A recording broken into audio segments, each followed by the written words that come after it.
Rotten's already in the house. Here you go, boys. Come on in and get some buzz on here. Smoke some of this fancy joint there. Roll up to the fucking school, sneaking like fucking roach. Or oh well, that's who I am. Some cardboard. Tony, cheers, brother. Gonna have a little sesh before the next show starts there, I guess, eh?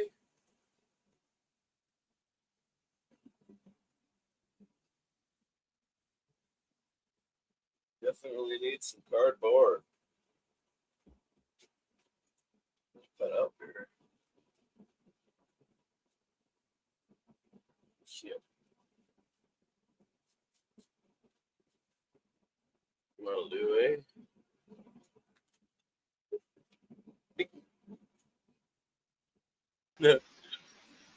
Going down, brother.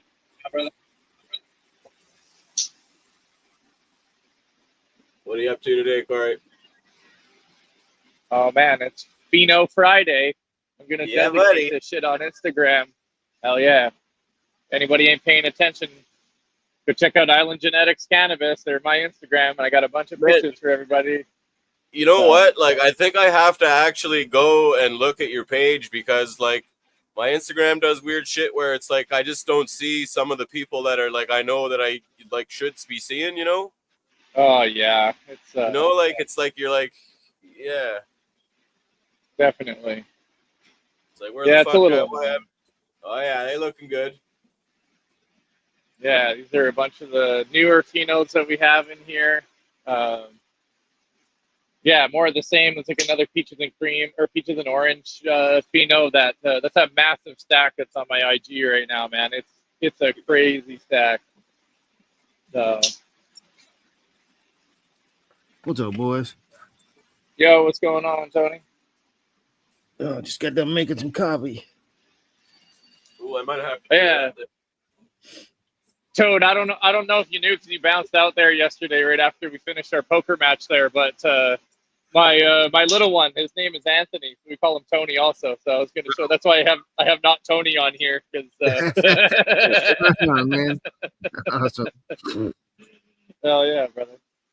Right on, bro. That's my name, Anthony. Nobody's ever called me Anthony, but that is my name. That's funny. I had one friend in high school. He called me Antonio and shit, but that's it. Yeah, we only call him Anthony when he's doing some dumb shit, you know. Yeah.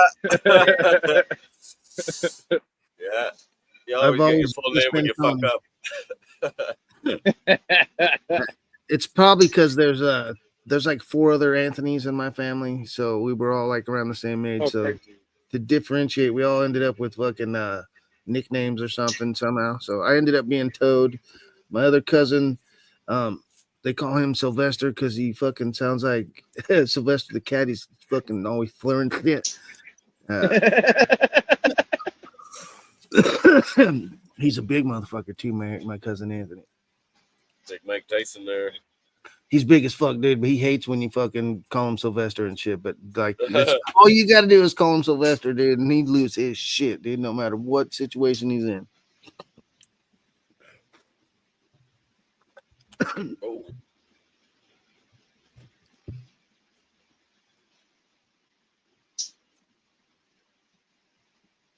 Yeah, I've been getting really excited, just kind of like messing around with like densities and stuff.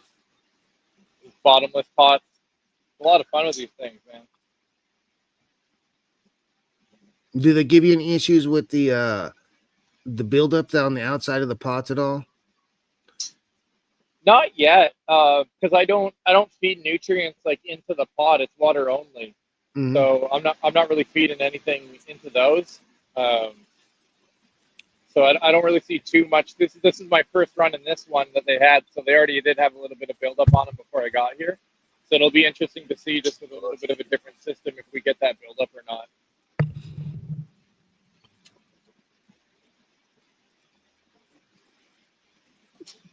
I'm about to make a mess.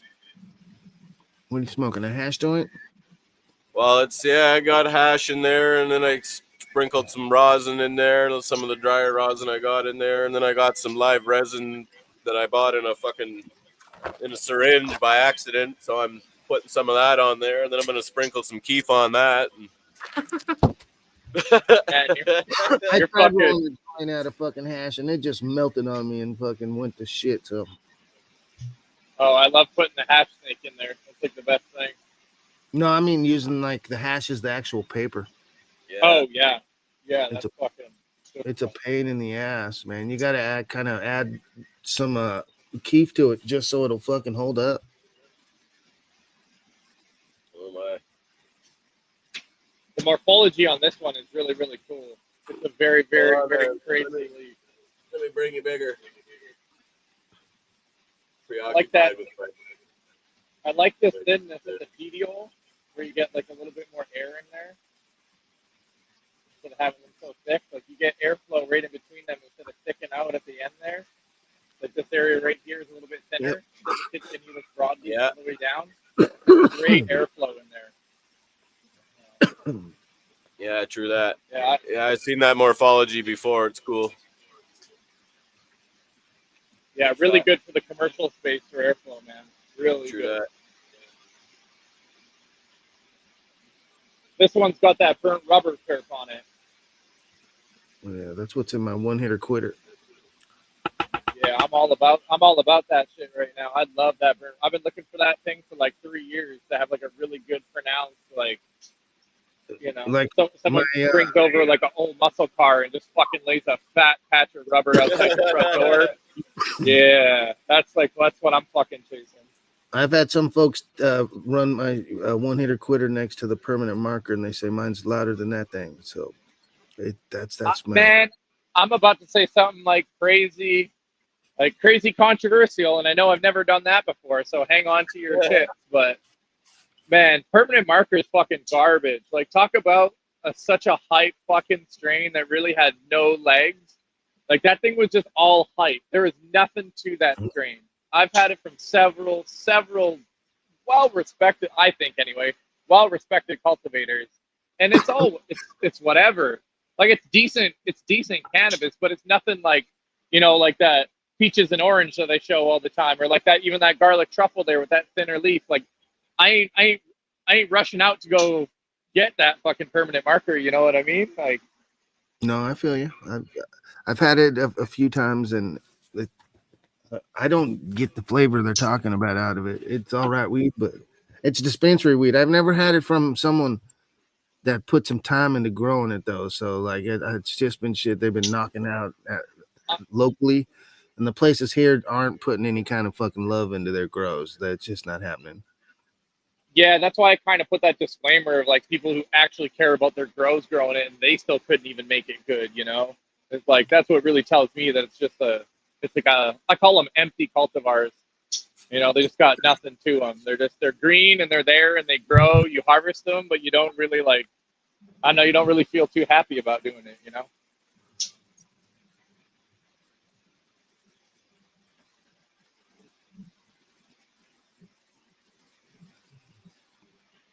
Yeah, that joint looks nice there, Ty. Hopefully it doesn't go limp on you in the middle of a hit, bro. This is the experimental joint. This is before I roll one to share with anybody there. Let's just fucking try it out. That Roberts Creek Congo cross I have, that shit's fire. That Congolese is nice weed, though. The live resin definitely wouldn't spread on there. It just fell off. I had to melt one blob on there. I give up on that. Well, you should talk to R3. He'll teach you how to melt something that isn't supposed to be melted onto something.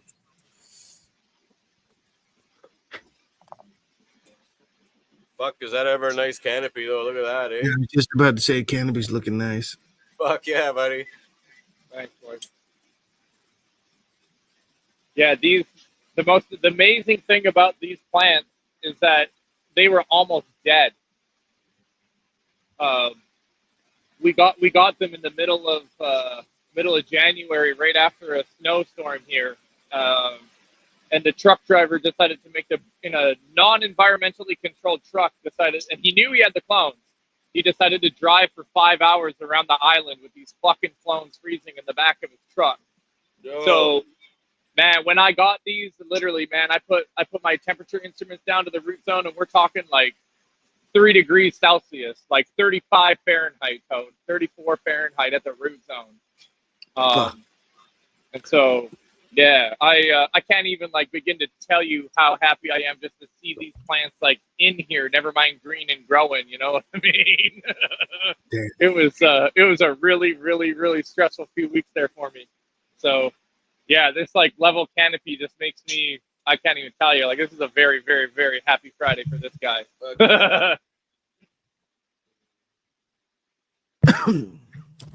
Were they topped? Yeah. I don't know. Yeah, we topped a couple of them. Yeah, we did have to do a couple, but for the most part, they're not. They're intact. We didn't really have to top them, Nice. which is really, really nice. I prefer that. This one was getting a little gnarly, so I wanted to top that. But yeah, we probably did about 5 or 6 tops per table or per bay. But yeah, for the most part, they're all pretty much on pinch. So Yeah.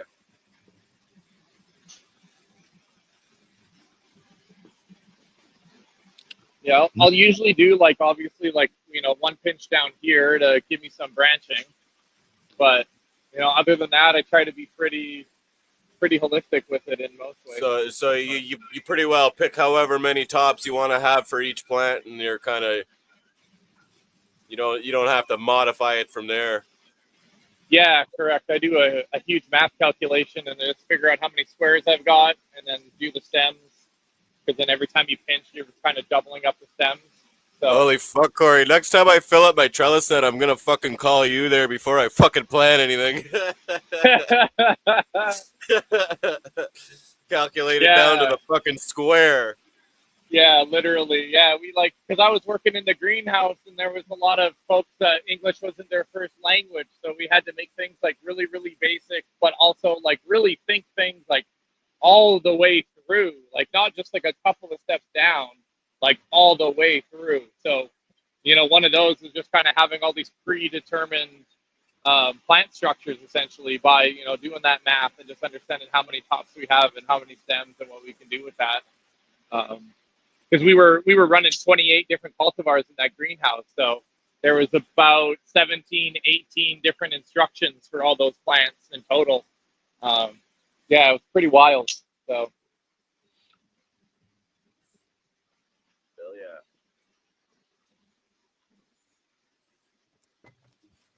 Yeah, it's exciting. Yeah, you would fucking cringe when you see me make my canopy. Fuck. Oh man, I highly doubt it. I'm still living through you, brother. Fucking, your nonchalant ways make me so happy. This is ridiculous because I have to think so carefully about every single thing that I do. It's, yours ain't that. I've too comfortable with not giving a fuck. Seriously, fucking dangerous gardens, dude. Your garden is not even close to bad, brother. Oh no, I love Ty's garden, man. That thing is fire. I just fucking I just laugh because I fucking let those plants get too big, and so I can get some nice clones off them. Then they're too big to flower out. So then I just end up hacking a fucking half the plant right off there, and whatever happens after that. A couple runs ago, I didn't use a trellis at all. I just fucking wired all the branches together with wire and fucking Worms are chilling. Never the same twice. It's always fucking whatever I throw together at the time. Experiments are us.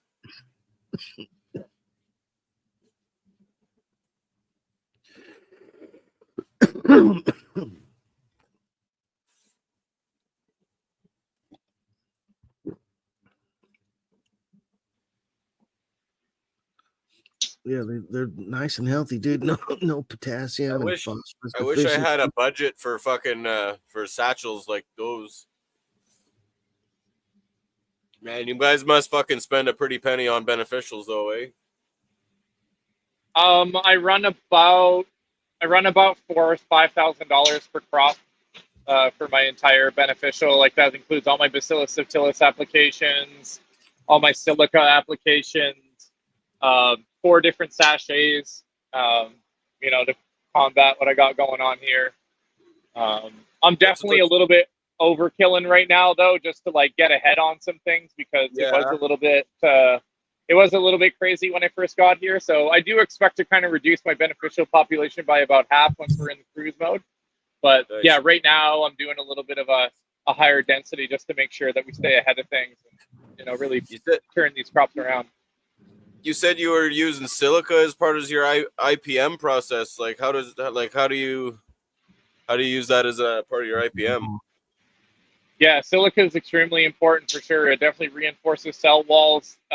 It's almost like if you were to look under cells that have been plant cells that have been treated with silica, it almost looks like an armor plating that happens on these cells. So silica I have in 2 different formats. There are 2 options I feel that growers can use. Number one, you can use egg cell 16. Egg cell 16 has potassium silicate of about 23%, but it also has about 34% silica in it as well. So you can get water-soluble, readily available potassium and silica uptake right to your plants right away. I caution though with Eggsil, you need to read the instructions. Do not put Eggsil powder in a bucket and then throw water in it.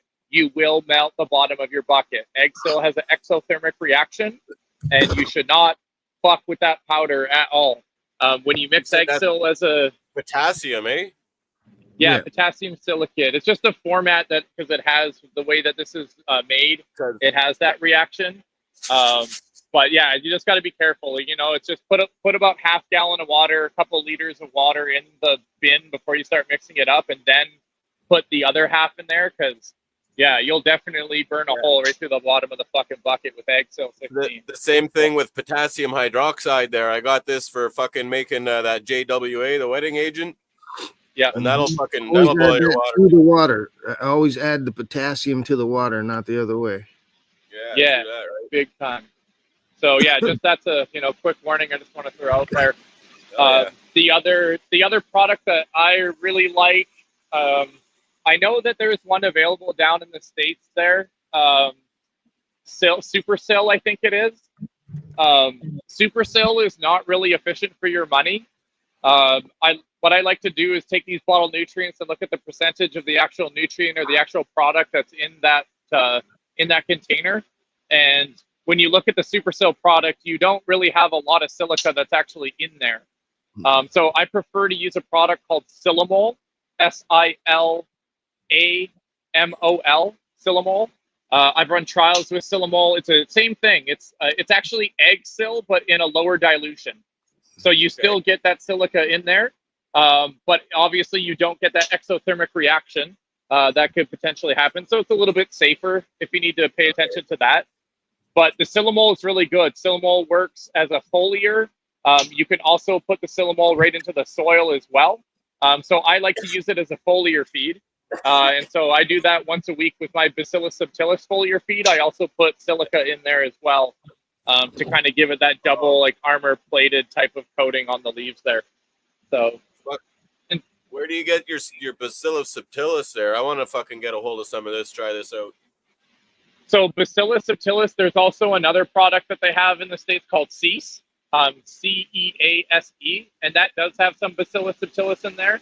The important part about that product as well is that Bacillus subtilis strain that's actually in that product is scientifically proven to eliminate/mitigate powdery mildew spores. So there is that product that's out there. I think it's Bacillus subtilis QT417 is the strain on there.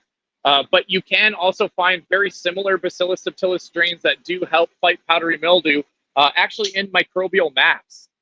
So if you take microbial mass and use that as a foliar feed, you're also going to be adding to your Bacillus subtilis populations. Yes, bingo. Fuck yeah, Ty. Yeah, I would just throw that shit in at like 0.5 milliliter, bro, and spray that on your plants. You're going to see some action for sure. There's 7 different Bacillus subtilis strains in micromass, and there is one of them that I do believe is that same Bacillus subtilis strain that's scientifically proven to take out PM spores. So yeah, it's got the UMAF and the GLB and shit. There's 3 different strains in there that'll help fight powdery mildew. I got a product called Zumacil there from Black Swallow Living Soils there, and it's comes as a liquid, and it seems to be fucking Yeah, good. Zoomsil is also dope. The difference with that is that actually has monocylic acid that's added into that product as well, which is also good to help establish plant resistance in a few different channels. So I actually do have Zoomsil on my shelf as well too, Ty. That's a really good product, brother, for sure. Yeah, definitely recommend it. Did you see Rotten's question about your bottomless pots and the spacing? Yeah, it's going really well so far, I think. The fun part with it is I get to put like a bunch of different strains in here. So for here, we have the Thai Durban O'Hawken. So I'm gonna get a completely different morphology than like Flight Plan, for example, which is a little bit more stout and together in that sort of way. I really like it. Here's one that's probably a bit more familiar to a bunch of cultivators in the United States. This is Great Pie. And this one's this one's fire for sure. So yeah, it's really interesting to kind of see that difference that happens in these bottomless pots as far as like water is concerned. So that's the reason why I cut this pot actually in half. Number one, I wanted to reduce veg time, but number two, I'm in a double stack, and so if I have this bottomless pot, which is clearly a few more inches than this one, I feel like I'm actually sacrificing some canopy. So the difference here is, we've been directly transplanting, so we get that extra, inches that's on there. So yeah, I've even further broken down that experiment to cut the bottomless pots in half and really get them going in these beds when we get started. So yeah, we got 7 in here. I got 6 over there. We got 12 over here. So yeah, I love this part. Like, this is the part that just makes me go crazy, head over heels for the growing part. It's the ability, like, at scale. This is what I like at scale, is doing all these crazy things and trying to understand like what's best for the variety that you have in house. So I'm stoked. I'm really looking forward to it. Like, it's I've done a bunch of different canopy trials. When I was at another indoor place, we took 300 plants and we planted them in 1 gallon pots, 2 gallon pots, 3 gallon pots, and 5 gallon pots. But we took those 300 plants and we kept the experiment the same. So for like 10 of those 300 plants, I would put 2 plants in a 1 gal. And then I would put another fucking 10, I would put 2 plants in a 2 gal and 2 plants in a 3 gal and all the way up to 4 plants. So yeah, I've really seen some pretty cool morphology differences with a bunch of different strains and kind of that root competition that's going on. It's super, super cool. So yeah, this is just another one in the long list of, how many plants can you fit in a pot or in a bed and still get, quad material, like actually good quad material, not booth. So I definitely shaded out a couple of my plants this cycle there with some of another cultivar that I wasn't familiar with there. And it fucking just overstretched everything. Now they're getting fucking light shaded. Fuck. Yeah, that's like the biggest concern that I have. Most of the pictures that you guys have all seen with my huge canopies and like those evenness, those only with 4 plants per bed. So, moving from 4 to 6 or to 8 or to 12, that's like some of my primary concern is because I've had no problem filling canopy with just, pinching an extra time. So it's going to be interesting to see how this one works, because you got to always be worried about labor and how much time you're spending on the plants and kind of all that stuff. So it's always a fine line, Heck yeah.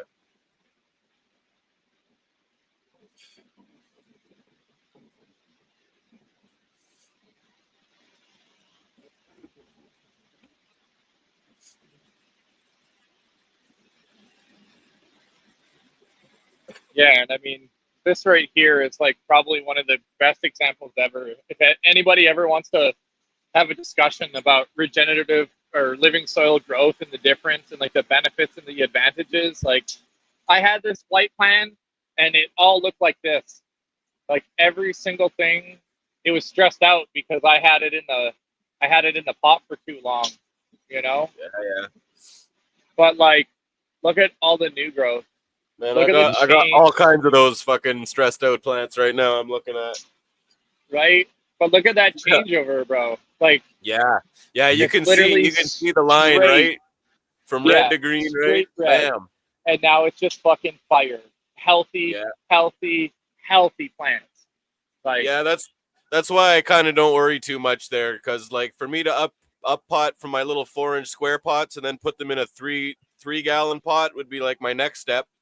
But then to take that and set that on top of my beds, like I'd have the same problem as you there. I'm missing a fucking, like, that's like 10 inches of canopy that I could have had.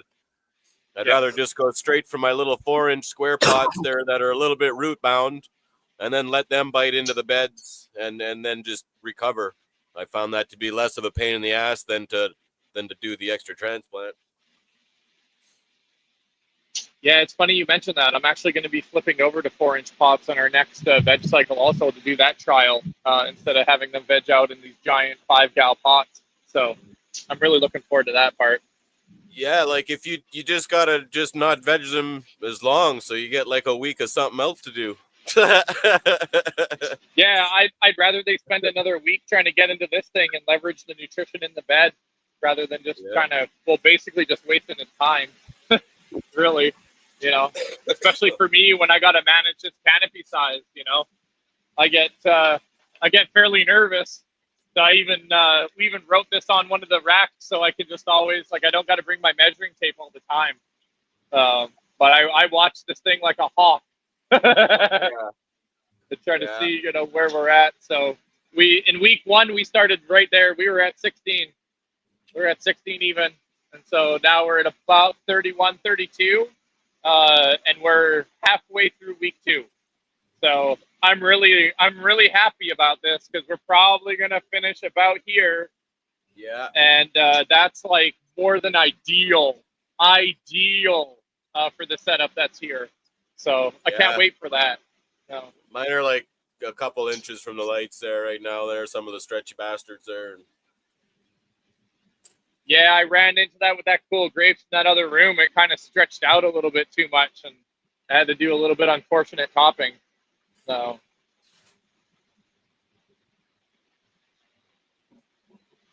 you guys probably want to see some actual flowers, though, right?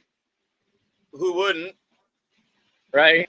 Let's go into the other room because things are popping off. This is the stickiest joint that I've ever rolled, man. Holy fuck, what a mess I made this thing there. It all melted there. It's just shiny now. Nice. Got to keep rotating it so it don't drip. Yep.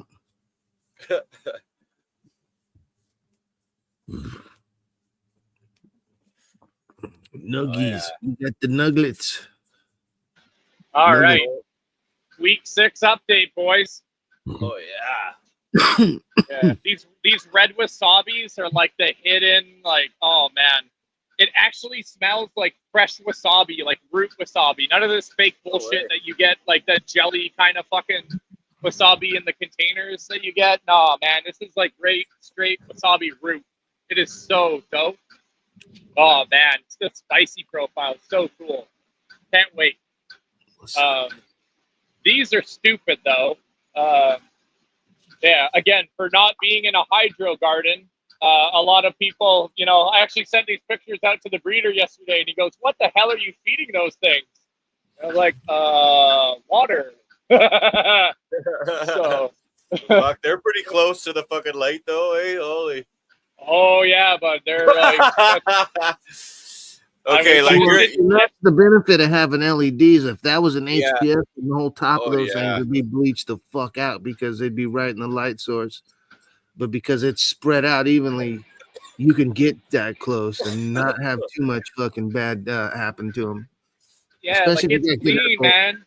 There's no bleaching at all. It's crazy. Like,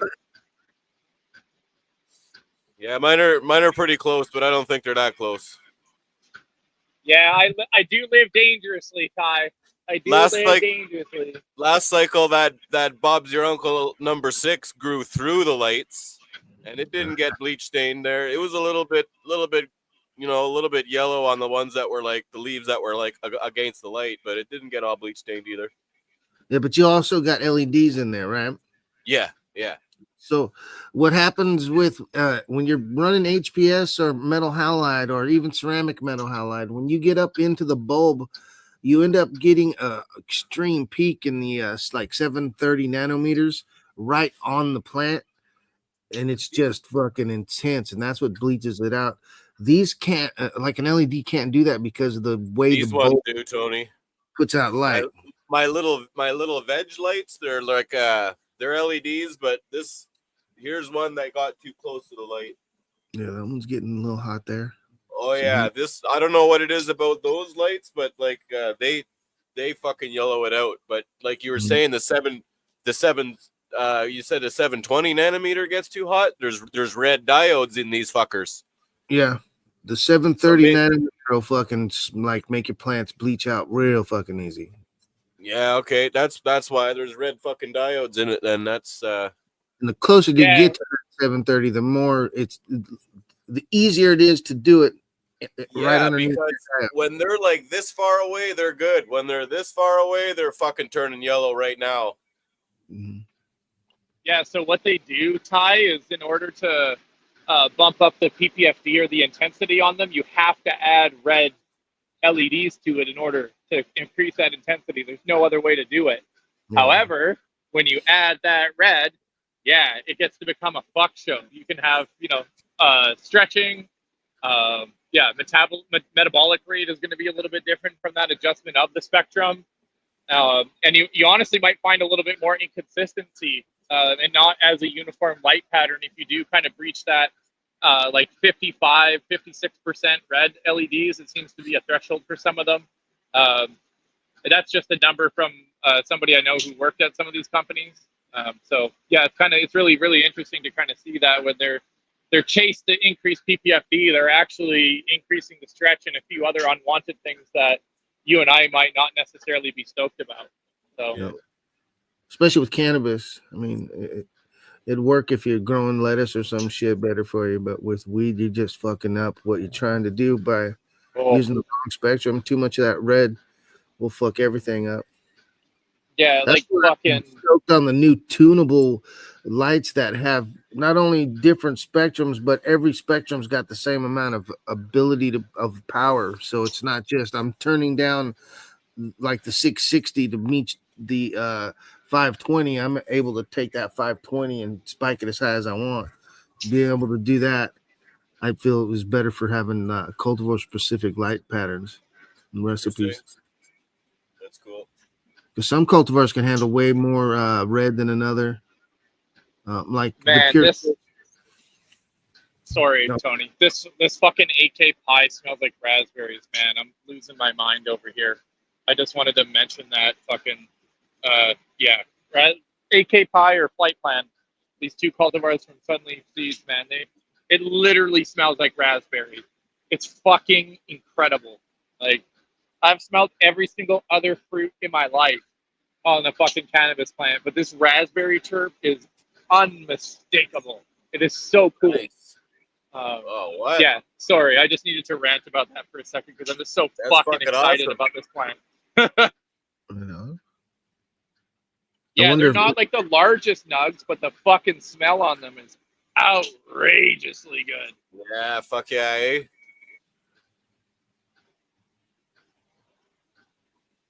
And then, like, Congolese. Yeah, Congo makes some baseball bats. Oh, man, for real, though. Like, Jesus. I'm going to have to try to send you that fucking bubble gone once I get that fucking tissue culture figured out there, because it fucking smells like fucking juicy fruit gum there. It smells delicious. It's fucking, that one gets me excited, man. That's like some of the first weed I ever smoked was juicy loud, fruit, man. Fucking loud, too, man. There's a lot of that gum that comes out of my space cheese crosses. The GMO space cheese, I found a few cultivars in there tasted like bubble gum. Yeah, dude, I remember you were fucking talking about that a long time ago. Mm-hmm. Yeah. I just heard about your space cheese crosses the other day, brother. I'm going to have to do a little bit more research into them. They sound fucking tasty, Cody. Super tasty. There's 27 of them. There's a shit ton. Fuck me. The Bob's Your Uncle is a space cheese cross. Space Cheese Afgu, Space Cheese Kim D, Space Cheese Kim 91, Space Cheese Kim 4, Jesus. Space Cheese times Pure Kush, Pure Man, Kush you might times. have to, yeah, you might have to help me out with that a little bit and maybe kind of narrow the window down because I'll pop all of them, dude. There's a lot of stuff like the Congo Space Cheese has some fucking nice plants in there that look like space cheese but taste and smell like fucking that Roberts Creek Congo, and that high is nice, man. I like that nice. How long does that one take to finish, brother? 10 weeks. Okay. Most of them are going to be 10 weeks or under. Only my haze stuff goes way past that. I've got a bunch of different haze crosses that'll take you from 10 up to 16 weeks, just depending on which one it is. Nice. Okay. Yeah, because I'm honestly looking for something to pair up with this girl, this Ty Durbin O'Hawken. I really want to pair up and actually run, like my bottom floor, I'd run Ty Durbin O'Hawken, and then on the top floor, I'd run its partner that runs in the same kind of time frame. Because we don't mind taking it, like, if it needs to finish for sure. Most of these crops in here are already going to go probably 11, to be honest with you. Definitely 10 for sure, 100% going 10. So, yeah, I'm just looking for another one that's going to be a little bit more similar to this one, which is probably going to be more like a 16. I think it's going to be 16. So, No, well, like my ghost pipe would work in there. My ghost of totally haze, the blazing haze, all those would finish in like between 12 and 16, for sure. So, And they'll give you a better structure than just a straight haze, because straight haze, you've got to run too many of them to find any kind of structure coming out of them. yeah. The hybrids they're wonderful, man. I'm telling you, they make some killer. I'm stoked on that. That Ghost of Totally Haze would you wouldn't have to veg that thing for anything. I've seen like 3 foot, just full on 3 foot colas on that plant. Fucking Oh, fuck yeah. That's awesome. this, haze growth with OG flavor and shit.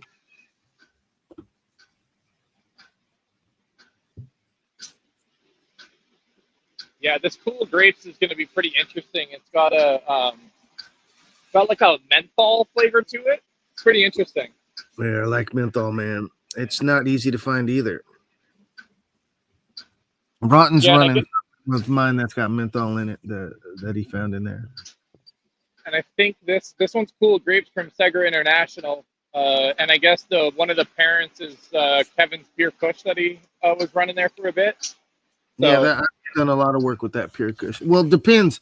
So Kevin's he's got multiple Pure Kush. That one looks like Topanga Cross, not the LA. Just on the leaf structure. I wonder if it's or the Hollywood. Dick, oh yeah, for sure. Yeah. This one, the Cool Grapes. This one's got a menthol to it. Yeah, Rotten found menthol in my Ghost of Star Dog, which is Ghost OG back cross 1 times the Corey Star Dog. Get Ty, and this canopy is only with 4 plants, brother. So that's why I'm like, I don't know if you need to go 6 or 8 in a bed, because like I can do this with 4, and it's not really that hard. These fucking stacks. Yeah, for sure. If you're trying to cut a lot of veg time, like you'd want to go up to like a foot per square, like 1 plant per square foot, and just flip fast. But I wouldn't go over 6 with the technique you're using now. 4 seems like would be perfect the way you got them going. Yeah, like if you flip earlier like that, does that make a difference on how strong the plant is? Like your stem structure, your stalk structure, like if you just run small clones, do they get like top heavy there and fall over versus a plant that you've vegged out for that much longer? I mean, those things look fucking stout as fuck. They look heavy duty. They were only vegging for fucking 5 days in here, man. So like I had them do like a natural 2-week veg in the veg room, and then I only put them in here for 5 days, and like they're crazy. So what size of pot did they come out of to go in there? 5 gal. That's a 5-gallon pot into there. Yeah, it's 2 weeks in a 5-gallon in another room, and then in here for a few days. So you got to move a lot of soil volume like that, then. Honestly, right now, just the way the previous soil mixture was made, it's actually sinking a little bit. So we kind of get that. You get that. I would call it an advantage at this time. But yeah, I would rather have those 4-inch pots or even the bottomless ones. Yeah. Then I could just, shorter transplant, easier time. Ideally, I'm trying not to upset my bed. As long as I don't get a perched water table. Which you definitely can get a perched water table in sub-irrigated beds, so it's kind of something that I'm trying to manage. But yeah, as long as I don't perch my water table in here, I can leave this just steady and then just put those pots on top, the bottomless ones, and that should be fire. So. Yeah, I guess what I would do is fucking like low till or half till, I guess, there, because I'm fucking digging up my fucking at least fucking 4 inches sometimes. Sometimes I plant the pot right in there and then I dig up the pot later, like just in case I want to rip it out. Remember you saying that. That's really interesting. Yeah. Well, you guys need to have Brandon's fucking humate pots, man. He needs to start getting those into like a 1-gallon size for commercial cats, and you'd be able to plant that pot directly on that soil pot without doing any transplanting at all. Just moving it over. Yeah, that's like the benefit of those things for sure. Like they're really solid. Yeah, I'm really hoping to move forward with those. I've seen a few people using the bottomless pots. They seem to like them. Yeah, I really like them for sure. They're a great advantage, I think, especially if you're trying to chase that no-till dream. That obviously helps you out getting there. So it's pretty cool. They're a little tricky. Like, if you got to water them for a certain amount of time, and you really got to kind of, read and respond and react to that length of time, because it's different for a bunch of different cultivars, right? It's not going to be the same for everybody. Yeah. So that's probably the biggest learning experience that a lot of people should probably slow down and figure out on there. I could say quite arrogantly or confidently, I didn't really have too many problems with them because I've spent so much time in hydro grows over the last 20 years. Like that's literally like watering a Rockwell block or a cocoa pot. Like at the last place that I was at, we used to veg in the little 4-inch Rockwell blocks, and then we would put the 4-inch Rockwell block on a 5-gallon cocoa bag. And so that transplanting process is actually almost exactly the same as these bottomless pots, where you need to just keep that the top half hydrated until it roots into the bed, and then fucking Bob's your uncle, you're ready to go.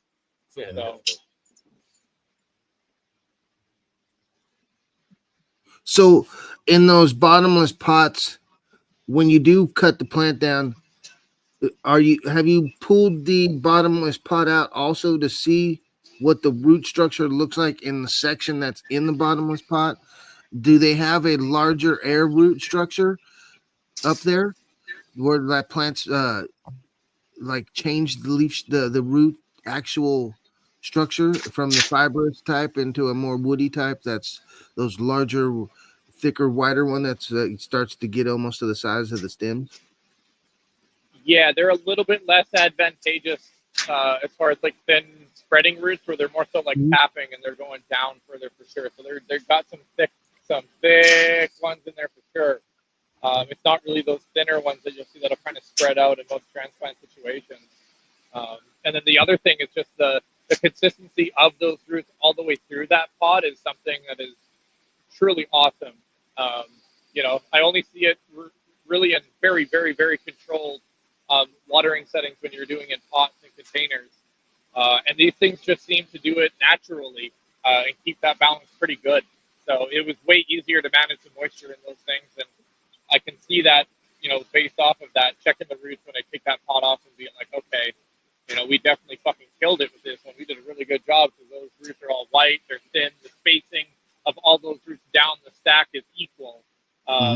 Which is another kind of thing where you kind of have those hydrophobic spots where those roots just kind of stop and miss that section, right? These ones are very, very uniform all the way through. It's a great root system to take that apart, see the development, and do that sort of stuff. It really, yeah, fucking nerd out on that. Oh yeah. What I always wanted to use those for is when I grew my haze, I wanted to use that to start the plant, and inside of each one of the pots put a large crystal, so the plant would grow roots over that. And then about a month or so into the veg cycle outside, remove the bag so that all that's left is that root structure and the crystal in it. So when I cut the plant down, I could turn the stems into lamps and shit that were lit up crystals. That's what I was trying to do back in the day. Oh shit, Tony! What if you buried a lampshade in there? Just bury a crystal in there, dude. Then you can drill right up the stem, or if you got a hollow stem, like you shouldn't, but just run her dry on calcium and fucking carbon, and she'll run a stem that's hollow for you. You can run a cable right up that thing, and you can make fucking straight up lamp shades and or lamps for your corner and shit, or even like a walking staff that you could light up with LEDs. This is swamp fumes from Harry Bloom. They're looking nice. Everything's got super green stems. Man, this one tastes like fucking boat fuel. It's so dope. It is so fucking rank. I love it. Like what? Boat fuel. Boat fuel. Oh yeah, straight up boat fuel. Like that fucking hard gasoline. Like none of that fucking softy watered down shit. Like, oh yeah. It's a solid terp on there. Fuel's coming back is now that we got the ability to do long-term storage and drying of the herb. That's the problem with fucking gas weed. Like if your system doesn't get it onto the fucking shelves fast enough, it starts losing its fucking nuances and starts to become like just average. But if you can get it out and put onto the shelves fast, gas weed, if the consumer can smell it, they'd buy that shit 9 times out of 10. Oh yeah. Yeah, that's you wouldn't smell nothing else in the garden. Now this is lime heads. This is also from Harry Bloom's. This one literally tastes like a fucking fresh squeezed lime. It is super cool. Nice. Yeah, you've been raving about that one, eh? Dude, the rosin too. Like the rosin on this one is fucking epic. Like it's such a clear-headed, like, it's a gooder, man. Yeah, it's shit's fire. And then we got fucking trichomes on the petioles. Like, let's go flight plan. Fucking Yankosaurus Rex, man. My straight ghosted does that. The stems, the petioles, everything's covered in trichomes like that. It's killer for flight washing. plan is no joke. This one does that. That's Bob's your uncle. Yeah. Number 22. 22. She's thirsty.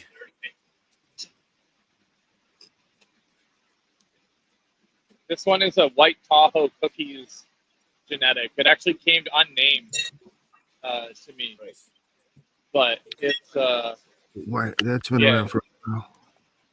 The stack on it is really interesting. I really like it. It takes me back to some of the older shit I used to grow back in the day down in LA. Every bud's the same fucking size on the plant. You just fucking yank them up, throw them in the bucket, and you're good to go. Except for the tops, the very top, you fucking just barely bigger. But the best buds on those ones right there are those fucking 2 buds underneath every top bud, dude. You crack the fuckers off and keep them ones. Fuck, man. Love those ones. This one, although it looks a little haggard, it was really root bound when I planted it. But the fucking peach smell on here, oh my god, guys. Fuck me. Like this one was bred with the peaches and orange that I have down there, those big stacks. It was bred with this one, the Tahoe Cookies bred with the peaches and orange, and you're really getting that nice Tahoe, but the peaches and orange is just like, woo! Woo!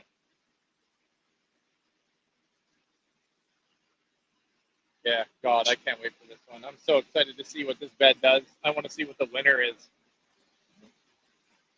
And I got to put another trellis or rope on these fucking Tonga leaves. Like, they're going to fall over. There's no way they're going to last another 4 weeks. No, they're not. Those things are going to be. Look at that. They're gonna be bent over, dude. Yeah, like this one's ridiculous already. Like, Oh yeah. yeah, like what are we talking about, man? Like, go home with that. Congo's Crazy. good, dude. That shit's good weed. Breed's real good too. I just want a lot of my Congo crosses I run in my time, like if they've been pretty loose nugs, but these ones kind of have a density to it, which is pretty nice. But yeah, it's a Congo for sure. It smells hard Congo. This Let's one's a see. little bit more Northern Lights though. It's a red Congolese Northern Lights cross that I'm running. Mhm. So I got that huge Congolese, pheno there. We got a little bit of that, but we definitely have more Northern Light structure on this one. And also the smell comes through, which is really, really nice. So, Let's see. so excited for these ones. Fuck yeah. Well, All right, we're boys. coming Well, up. it's lunch. Yeah, we're coming up on 12 and it's lunchtime. I got to fucking get going home to go hang out with my Tony for a little bit. And then Nice. I'll see you guys in a little bit for sure. Oh, There yeah. you go, man. Okay, Yeah. well, I guess we'll shut her down and fucking go watch Kevin and Dr. Do Schwabi. it. Are they on Sounds right good. now? Yeah, Yep. they're starting on number one right now. Word up. Yeah, I Right gotta on, go pick man. up the kids. What are you up Well, to, we Tony? appreciate the garden tour, man. Hey, anytime, guys. You're always, always, always, always welcome for sure. So, Hell yeah. take it easy, boys. Much love, chat. See y'all later. We'll see you guys later. Peace out. What are you up to, Tony? Just sitting here. I'll probably fucking start a live stream on my channel and then fucking just be watching Kevin and them. Right on. Well, I'll probably come for a visit after I pick up the kids then. Right on, man. Cool. Well, Peace. cheers, homies. Cheers, Eric.